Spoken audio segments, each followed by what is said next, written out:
Allah says in the Quran, in Surah Ahzab, chapter number 33, verse number 59, O Prophet, tell your wives and your daughters and the believing women that when they go abroad, they should put on the cloak, they should put on the jilbab, so that they shall be recognized and it will prevent them from being molested.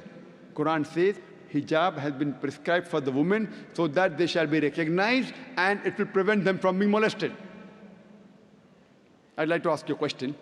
That suppose two twin sisters who are very beautiful, who are equally beautiful, if they are walking down the streets of Dubai, walking down along the Corniche, and if one twin sister, she is wearing the Islamic hijab, the complete body covered except the face and the hands up to the wrist, and the other twin sister, she is wearing the Western clothes, the mini skirts or shorts, and if both of them are walking down the streets in Dubai along the Corniche, and if on the side there is a ruffian who's waiting for a catch, who's waiting to tease a girl, I'm asking the question, which girl will he tease?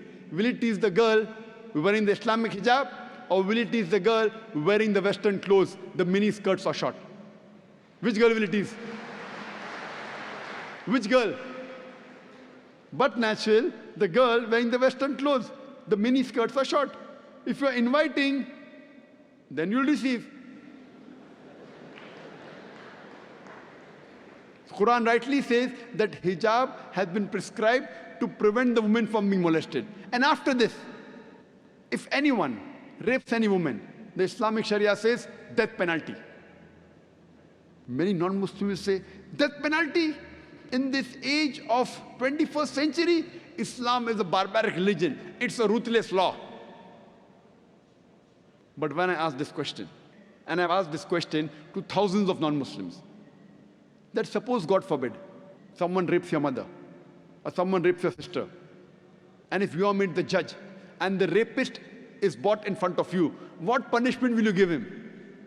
Believe me, all of them said, 100%, we will put him to death. Some went to the extreme of saying, we will torture him to death.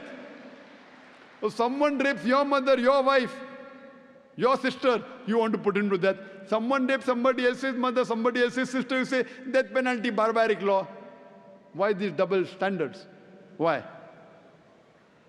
And do you know, America, USA, which happens to be the most advanced country in the world, do you know it has one of the highest rates of rape in the world?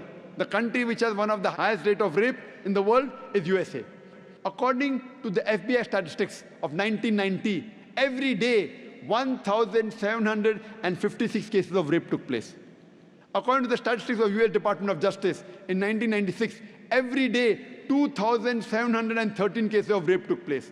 1990, 1,756. 1996, 2,713. Maybe the Americans got bolder. In 6 years' time, they got more bold. If you calculate, every 32 seconds, one rape is taking place in America. You know, we are here in this auditorium for the past 1.5 hours. Already 150 rapes may have taken place in USA till the time we are here. I am asking you the question that if you implement the Islamic Sharia, any man looks at a woman, he should lower his gaze. The woman should be modestly dressed, complete body covered, except the face and hands up to the wrist. And after that, any man rapes any woman, capital punishment, death penalty. I am asking you the question, will the rate of rape in America, will it increase, will it remain the same, or will it decrease? It will decrease. It's a practical law. You implement the Sharia, you get results. That's the reason the least rate of rape in any country in the world, it's in Saudi Arabia. You implement the Sharia, you get results. The Western society, claiming to uplift the woman, when it speaks about women's liberalization, it's nothing but a disguised form of exploitation of a body, deprivation of a soul, and degradation of honor. The Western society, claiming to uplift the woman, have actually degraded her to a status of concubines, butterflies, and mistresses, which are mere tools in the hands of pleasure seekers and sex marketers, hidden behind the colorful screen of art and culture. In the name of art and culture, the Westerners, they're selling their daughters, they're selling their mothers. And you see it very common. In most of the ads, invariably, you have to find a woman. You see an ad of a motorcycle, how many women ride motorcycle? Yet you see a woman in the ad of motorcycle.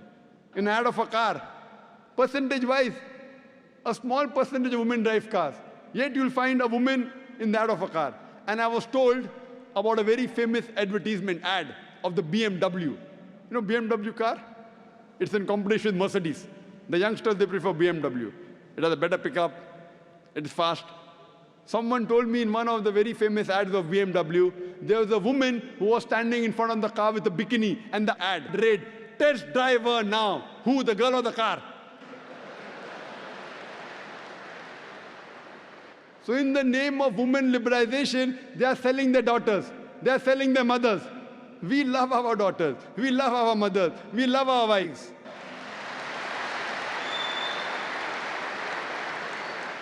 If the hijab subjugates the woman and protects her, we love this subjugation. We love this subjugation and we love this protection.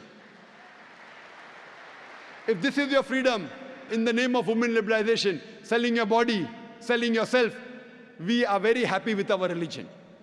Islam has prescribed women hijab to protect her and to uplift her. And we see today the same thing is happening in the Western world. Same thing what happened in Greek civilization, Roman civilization. Women, in the name of liberalization, art, culture, modeling, fashion TV, all this you see, what are they doing? Going back to the old age.